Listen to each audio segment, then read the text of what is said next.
Ukhona mfethu. Nge-right bottle. Hayi ngimnandi mfethu. Asikene game iyafanda but before singena ne ngibona ucoach uyenze something different ayenze last season nge-first game yakhe. Kusho ukuthi nge-last season yakhe first game ufike wayenza ama-changes but today ngibona ukuthi uqhubeke nge-starting line lapha bekahlala busy ngaso probably the only player ebelingekho this time around umfuke because of his overseas but who ama-player aqalile igame yafanda ama-player who were actually there for the previous season. Do you think he actually learned his lesson? Obviously he learned his lesson but before ngiyaphambili ngalokho ngifuna ukubuyela emuva kancane. Angithi before isizini iqala ngizwile ukuthi khona le team lena engeke ngisho ngegama ethathe le cup lena izenzela yona. Ithe njengoba yona mayithatha lo cup leyo yiyo the team ethathe the cup ku top 3 this season. Kanti ithathe nini ngoba ithathe off season. I-season iqala today of which today yithi esi defender i-league. Sisazo defender namanye ama cup awasazoqala. Ukubuyela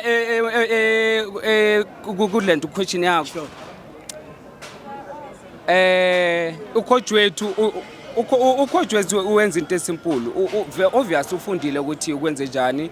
Megaqala kwe-Spain last time, this time uyile Spain.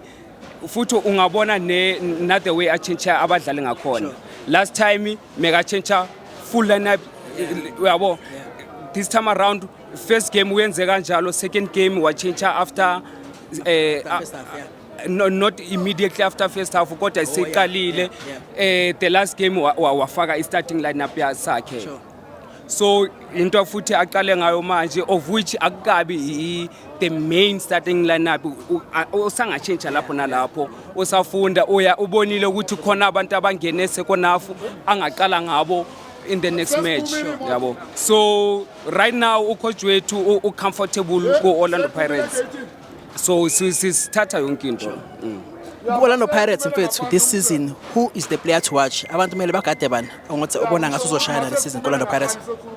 Uyabona iPirates ayikaze ibe i-team obheka iplayer li-1. I-team ohlala ubheka obheka iPirates of which kusazoqhubeka even this season. Kuthe makuhamba umbokazi kwathiwa hayi angeke basayithole i-league. Bakhuphuka osesami bavala. Talking about talking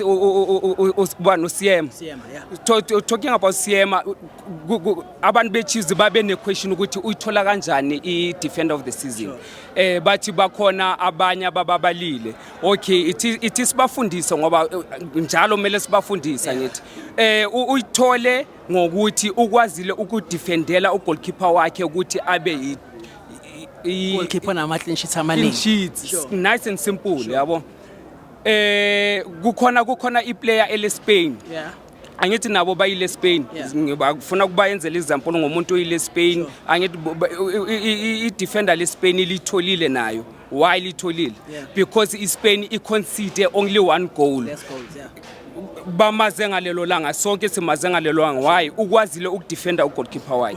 Rodri the midfielder. Exactly. So sizoloku sibafundisa abantu beChiefs because kancane bazoze bayibambe lento le. Bazoze bayibambe. Ngiyakuzwa mfethu. So ngicela singene ku-man of the match yakho yafanda. Ubani odlalela kamnandi? Uyabona namhlanje ngizoqala kuma-fans. Ama-fans afike in numbers bacula kamnandi bayishaya lento yabo mokushota uSabatha eze ngeSabatha azosishayila igoli.